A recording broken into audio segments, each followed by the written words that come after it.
안녕하세요. 오늘은 2026년 3월 10일 화요일입니다. 벌써 3월의 중순으로 가고 있네요. 날씨는 조금 화창한데 대기질은 매우 나쁘다고 떴어요. 이게 화창한 날씨가 제가 보기에는 어제보다는 화창한 거지 지금 뭐 이 자체로 화창한 것 같지는 않은데, 근데 전 곧 뭐 개선될 것 같은 느낌이 드네요. 저는 아침에 일어나면은 이제 물을 마시고 비트즙 주스를 마셔요. 제주도에서 지인이 보내준 건데 맛있어요. 근데 그게 되게 혈액을 깨끗하게 하고 혈액순환을 좋게 한다고 하더라고요. 어쨌든 그냥 먹는데 워낙에 진해가지고 한 번 마시고 다시 물을 정수기에서 받아서 한 번 더 마시면은 딱 좋더라고요. 그리고 나서 이제 그 운동을 좀 해요. 푸시업도 하고 그 플랭크도 하고 그리고 복근 운동도 이 코어가 제일 중요하기 때문에 이 부분을 지켜야 되는 걸로 관리를 하고 있습니다. 근육이 쉽게 생기지 않는 나이이기 때문에 있는 근육들을 최대한 유지시켜주는 걸 저는 항상 좀 신경 쓰고 있습니다. 그 어떤 프로인가 어떤 유튜브 채널을 봤는데 김대중 대통령이 돌아가셨는데 김대중 대통령의 비서로 이제 계셨던 훌륭하신 정치인인데 권노갑 의원이 최근에 이재명 대통령을 만났더라고요. 그래서 야, 권노갑 그 의원이 나이가 어떻게 되지? 저는 한 70 몇 살을 생각했었거든요. 깜짝 놀란 게 올해 96세래요. 1930년도생이시고 와, 근데 계단을 펄쩍펄쩍 뛰시고 아직도 꼿꼿하게 정정하시고, 물론 이제 피부는 세월의 흔적이 많이 남아있지만 그래서 여러분 피부 관리가 굉장히 중요합니다. 어쨌든 그래서 저는 뭐 이재명 대통령이랑 뭐 권노갑 의원이랑 만나는 건 별로 그렇게 관심이 없는데 건강을 저렇게 유지할 수 있는 비결이 뭘까, 그거를 쫙 보니까 매일 아침 2시간씩 그 스포츠 센터에 가서 근력 운동이랑 러닝을 하신다고 하더라고요. 물론 이제 무리해서 하진 않겠죠. 그래서 권노갑 의원이 얘기한 거는 자기가 이렇게 건강할 수 있는 거는 근육들이 다 동년에 아니면은 뭐 이렇게 노화가 된 이후에도 유지할 수 있도록 지킨 게 건강의 비결이다. 뭐 그거 외에 여러 가지가 있을 수도 있겠지만 저는 그건 충분히 근데 그 설득력이 있다고 생각을 해요.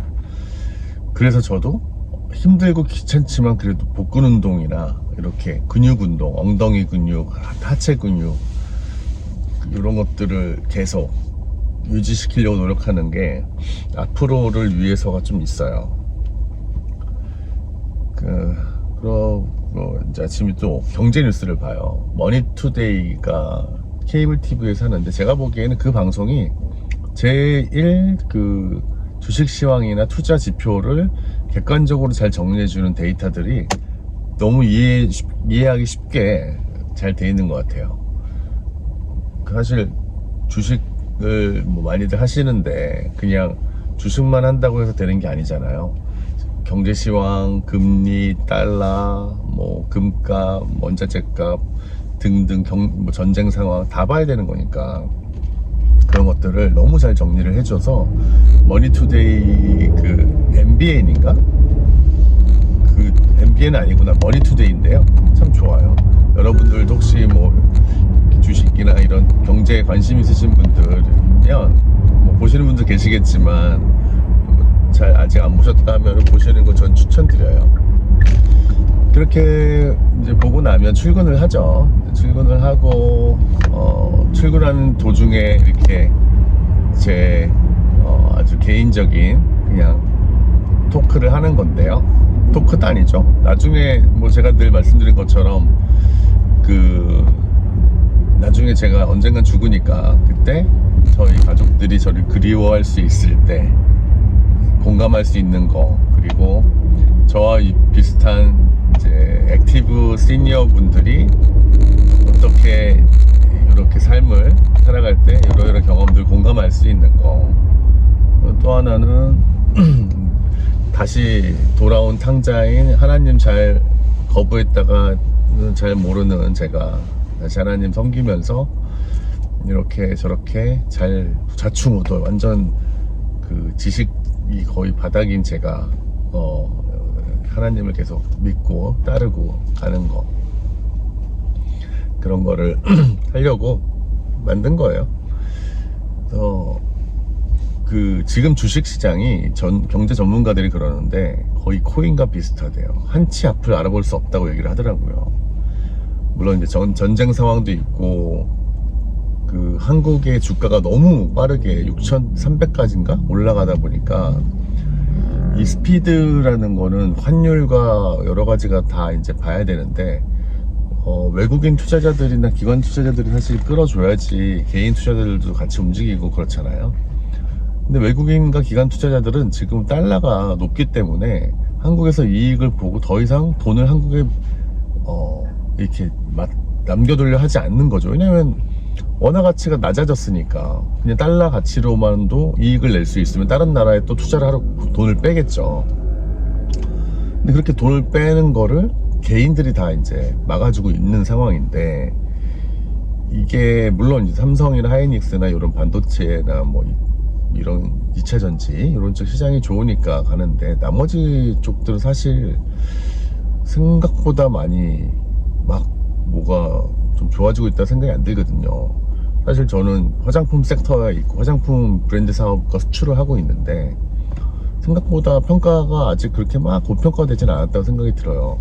이렇게 저렇게 안전적인 각각의 포트폴리오 산업 sek터들이 쭉 올라가 줘야지 이게 튼튼해지는, 바닥이 튼튼해지는 건데, 지금 어떻게 보면은 너무 쏠림이 크니까 좀 걱정이 되는 거죠.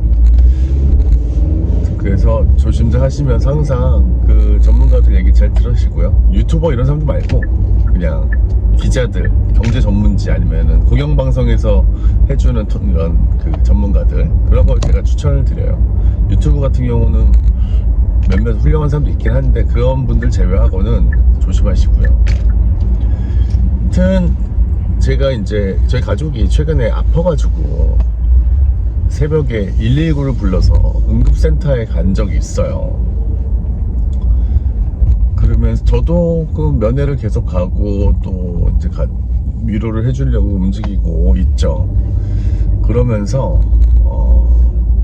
각각의 뭐라고 할까, 최선을 다하시는 직업군들이 있는데, 그 중에서 정말 존경하고, 이분들은 정말 내가 뭐라도 주고 싶다라고 생각되는 사람들을, 제 생각도 있지만 또 저희 조카가 이번에 이제 엄마가 아팠으니까, 저희 누나가 아팠으니까 누나 아들은 현실적으로 느꼈던 거, 그리고 또 하나는 저희 당사자인 환자였던 누나도 느꼈던 이 공통의 3인의 의견들을 정리해 봤더니 100% 일치하더라고요.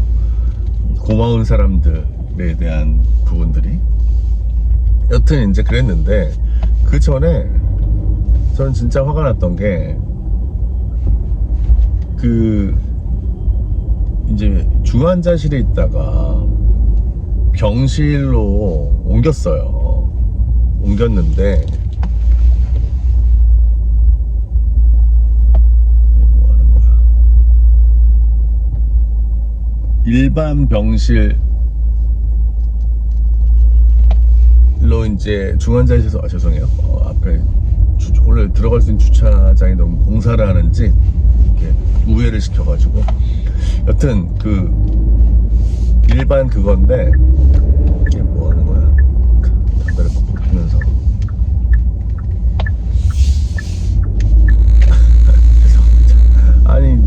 출근 시간에 빨리빨리 사무실 가야 되는데 아주 세워라 내워라 그냥 빵빵 거려도, 저는 물론 빵빵 안 거려, 제 앞차가 빵빵 거렸는데 더 천천히 가는 그분이 있어서 얼굴을 봤어. 소위 뭐 쌍판이라고 하죠. 쌍판을 좀 봤는데 나이가 좀 뭐 저보다 좀 있어 보이는데 담배를 그냥 다 차 안에서 빡빡 피면서 세워라 내워라 일부러 그냥 더 괴롭히려고 천천히 가는 것 같더라고요. 근데 일단은 뭐 이제 다시 얘기를 좀 지어나가면 실내에 들어와서 선글라스를 좀 벗었습니다. 간병인들이 무조건 간병인 있어야 되는 거더라고요. 그래서 이게 왜 그런가 뭐 이유는 모르겠지만 예전에 무슨 문제가 있었던 것 같기는 해요. 간병인 없다 보니까 뭐 어떤 책임이나 문제가 생겼을 때 대응도 안 되고 뭐 그런 게 있었겠죠. 근데 뭐 저나 조카나 뭐 저희가 가족이 많지 않다 보니까 24시간 붙어 있는 게 쉽지가 않은 거예요. 그래서 저 같은 경우도 일요일 날은 거의 8시간 정도 옆에 있어줬고, 대신 조카는 계속 있는 거죠. 거기에 계속 일을 해야 되는데, 일하는 동안에는 뭐 제 아들이 가서 좀 봐줘야 되는 상황이 되는 거고, 거의 얘는 이제 힘든 거죠. 그래서 간병인을 사실은 보험에서 쓸 수가 있는데 또 이제 누나가 그걸 싫다고 하니까, 그거는 근데 환자 중심으로 가면 안 되고 이거는 철저하게 간병 보호자 중심으로 가야 될 것 같아요. 왜냐하면 지치거든요. 지금은 이게 단기전이다 생각하니까 버티는데 정말 그 믿음을 잘 유지를 해야 되는 게 엄청 중요하다고 하더라고요. 저도 경험이 있고. 그래서 간병인들을 이제 다른 쪽에서 사용하고 있는데, 저희 누나 앞쪽에 있는 그 병상에 간병인이 한 67세, 8세쯤 돼 보여요. 그리고 경험도 많아 보이고. 근데 마침 제가 이제 병원에서 있는 동안에 그분도 그 앞에 있는 그 환자분한테 처음 이제 소개받아가지고 와서 인사하고 막 그러는 것 같더라고요. 뭐 엄청 자기 경험, 뭐 자격증 막 얘기를 하시더라고요. 뭐 그럴 수 있죠. 처음이니까 안정감 줘야 되니까. 그런데 이분이 이제 자기 자녀들 뭐 자랑을 그렇게 하는 거예요. 자기 뭐 딸이 박사과정인데 어쩌고 저쩌고. 근데 이제 목소리가 커요. 근데 그게 듣기 좋은 목소리가 아니고 귀에 따박따박 박히는 목소리인데, 사실 이제 저희 누나는 중환자실에서 일반 병실로 방금 내려온 거거든요. 안정을 좀 취해야 되고, 막 핏줄이래. 피 받는 통 다 막 주렁주렁 있는데 그걸 못 받겠죠. 커튼을 쳐놨으니까. 어쨌든 봤던 못 봤던 저는 병실의 기본은 환자 중심이고 환자가 안정을 취해야 되는 건데, 요 앞에 있는 분은 아직은 뭐 큰 처치를 받기 전이었어요. 그러다 보니까 뭐 수다도 엄청 떨고 서로 막 얘기하고, 먹는 거를 그렇게 얘기를 많이 하더라고요. 그래서 너무 신기한 거예요. 뭐 이렇게 먹는 거에 목숨 걸었지? 다들 병원에 있으면 좀 더 다른 부분에 신경 좀 쓰고 해야 될 텐데 뭐 계속 수다를 그렇게 전화를 그냥 하루 종일 하고, 그러다 보니까 너무 화가 나는 거예요. 그래서 간호사한테 얘기를 했어요. 저분들 너무 이렇게 수다 떨고 떠드는데 지금 나는 누나가 이렇게 몸이 안 좋아서 걱정이 되는데 좀 문제가 있는 것 같으니 제가 얘기하면 싸움 날 수도 있고, 그러니까 간호사님이 좀 얘기해 달라. 그러다가 진짜 존경해야 될 직군에 대해서 정리를 하게 된 거예요.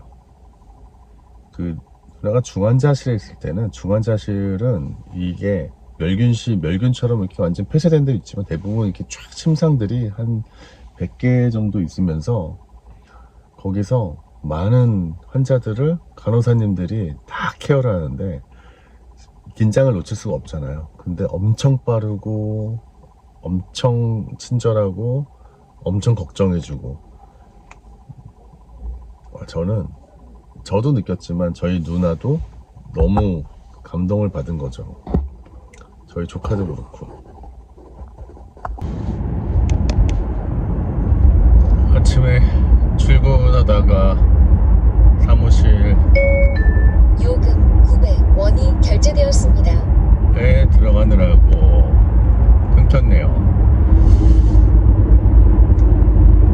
그래서 조금 더 얘기를 이어가 보면, 응급실에 있는 간호사분들은 어마어마한 것 같아요. 그 많은 엄청나게 중요한 환자들을 다 그러면서 계속 체크하고 환자마다 관리하고 8시간마다 한 명이 교대가 돼서 3교대로 24시간을 하나 봐요.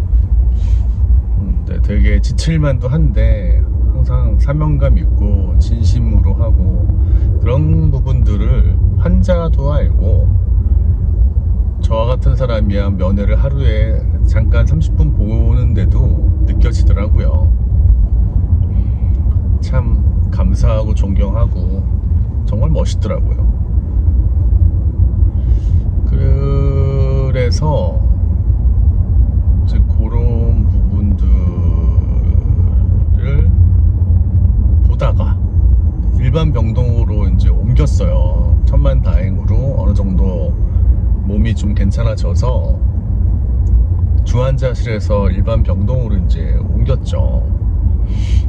근데 일반 병동에 있는 간호사들은 중환자실에 있는 간호사나 응급실에 있는 간호사나 집중 케어인가? 거기에 있는 간호사들과는 너무 다른 거예요. 일단은 업무량이 적고, 두 번째로는 친절하지 않아요. 물론 친절한 분도 계시겠죠. 근데 조금 다른 느낌이 들더라고요. 중환자실에서 일반 병동으로 간 상태라서 최대한 환자가 안정을 취해야 된다는 게 굉장히 중요하다고 저는 생각을 했는데, 옆에 있는 병동에 간병사가 너무 떠들고, 또 아직은 뭔가 진료와 진찰과 수술을 받기 전에 있는 환자도 일반인과 거의 똑같은 상태니까 계속 통화하고 떠들고. 근데 뭐 환자가 그러는 거는 이해할 수 있죠. 두렵고 불안하고 하니까. 그리고 그동안 힘들었는데 이참에 조금 뭐 수다도 떨 수 있고 하는 거니까, 그러면서 긴장을 좀 푸는 거잖아요. 이해하는데, 간병인이 환자도 잠들어서 가만히 있는데 막 큰 소리로 무슨 무당이랑 통화하는 것 같아요. 뭐 산신령을 얼마에 모시면 되냐는 등등, 뭐 자기가 언니가 3명 4명 뭐 너무 그 사람 얘기를 다 들어가지고 왜 듣고 있지라는 생각이 들더라고요. 근데 제가 직접 가서 막 얘기하면 또 다들 환자들이고 간병인이야 돈 주고 산 사람이니까 그렇다 치더라도 어쨌든 같은 공간에 있는 분이니까 불편해할까봐 간호사 통해가지고 양해를 좀 구했어요. 한 번 얘기했죠. 상황이 이러이러한데 좀 저분이 목소리가 너무 크니까 우리 누나가 잠을 계속 자다가 깨고 그런다. 그랬더니 간호사가 바로 이제 그분 불러가지고 얘기를 하더라고요. 간병인한테 좀 목소리 좀 낮춰달라. 그리고 또 시간이 지나니까 다시 또 수다를 떠는데, 아마 그분의 이제 기본 일을 하는 자세인 것 같아요. 그래서 언제까지 이렇게 해야 되지 해서 또 내가 얘기를 할까 하다가 간호사실에 가서 또 얘기를 했어요. 그때 간호사가 한다는 말이 다인실이니까 당연히 그렇죠. 그런 얘기를 너무 원론적인 얘기를 싸가지 없이 하는 거예요. 그래서 뭐 당연히 알죠. 다인실이니까 당연히 아는데 내 포인트는 그게 아니고 간병과 상관없는 개인적인 통화를 휴게소가 아닌 이 병상에서 하는 거에 대해서 내가 제지를 간호사한테 하는 게 잘못된 거냐 그랬더니 아니라고 얘기를 하더라고요. 하면서도 되게 별거 갖고 다 피곤하게 하는 그런 눈빛 있잖아요. 그래서 저는 이제 사람 부류를 좀 보거든요. 좋게 말해서 알아듣는 사람과 감정적으로 승질을 내야지만 이 상황이 심각하다는 거 알아듣는 사람, 이렇게 분류를 좀 하는데 그 간호사는 제가 인상을 좀 쓰고 언성을 높여야지만 귀담아 듣는 스타일인 것 같더라고요. 그래서 그렇게 했죠. 그렇게 했더니 뭐 바로 또 간병인한테 얘기하니까 간병인이 나가서 이제 전통을 하는데 그런 생각이 들더라고요. 저 간병인들이 굉장히 엄청나고 고되고 하는 직업이냐라고 봤을 때 요양보호사보다는 10분의 1도 복잡하지 않다. 대신에 돈 버는 거는 어마어마하게 번다. 뭐 하루에 한 20 몇만 원씩 받아 가시니까 그런 부분들이 참 병원에서 안타까운 부분인 거예요. 근데 또 병원에서는 무조건 간병인을 상주시켜야 되고 그 상주조차도 어려운 상황이면 통합병동으로 가야 되는데 통합병동은 이제 한 명의 간호사가 여러 명의 이제 환자들을 케어를 하는 거인 것 같아요. 잘은 모르겠지만 비용이 조금 더 비싸다고 얘기를 하는데 이게 참 어떤 선에서 이거를 분류할지 모르겠지만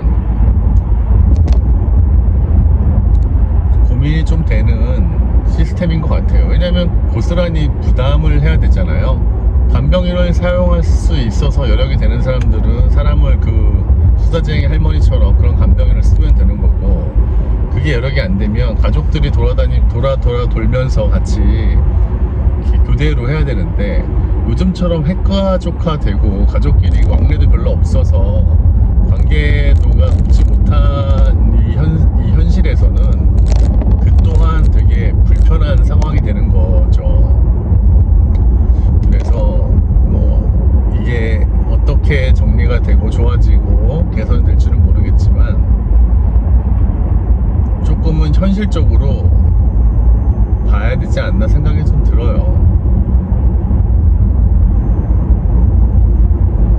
저는 그 수다쟁이 할머니가 얘기한 것 중에서 가장 놀랐던 게, 자기는 간병인 자격증도 있고 요양보호사 자격증도 있고 호스피스 자격증도 있다 라고 얘기를 했는데, 저런 이렇게 남에 대한 배려 없고 그리고 본인이 돈을 받고 노동을 제공해주는 환자에 대해서만 최선을 다한다? 그게 1인실이면 되는데 다인실일 경우에는 상황에 따라서 뭔가 적응하는 부분들을 달리해야 되지 않을까? 라는 생각을 해봤어요. 그래서 오늘 뭐 제가 말씀드리는 게 조금은 이 현실과 다른 얘기일 수도 있고 틀린 얘기일 수도 있지만, 저는 제가 느낀 얘기 하는 거니까, 경험한 얘기. 그러면서 뭔가 개선될 수 있는 포인트들을 생각해 봐야 되지 않을까 합니다. 그 간호사가 참 전 너무 어처구니 없었어요. 그러시면 다인실이다 그런 거죠 라고 얘기를 하는데, 병원은 물론 환자도 치료하지만 영리를 추구하잖아요. 그런 부분들이 너무 노골적이라고 느껴지니까 그 병원에서 다른 병원으로 옮기고 싶다는 생각이 확 들더라고요. 어차피 그건 환자의 권리니까.